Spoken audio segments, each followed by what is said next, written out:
Okay guys, ito yung sinasabi ko na hinahanap ko at binibili ko sa halagang 300 up to 500 pesos. Yung ganitong 1 piso na may taong 2005. Papalitan ko ng cash or bigas. Kung meron ka nito, lapag mo lang sa baba at bibilin ko basta tumpak sa hanap ko. Okay guys, ito yung sinasabi ko na hinahanap ko at binibili ko sa halagang 300 up to 500 pesos. Yung ganitong 1 piso na may taong 2005. Papalitan ko ng cash or bigas. Kung meron ka nito, lapag mo lang sa baba at bibilin ko basta tumpak sa hanap ko.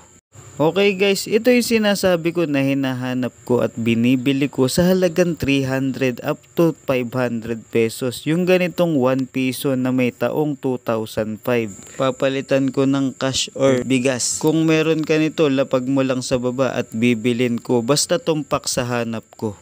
Okay guys, ito yung sinasabi ko na hinahanap ko at binibili ko sa halagang 300 up to 500 pesos. Yung ganitong 1 piso na may taong 2005. Papalitan ko ng cash or bigas. Kung meron ka nito, lapag mo lang sa baba at bibilin ko basta tumpak sa hanap ko.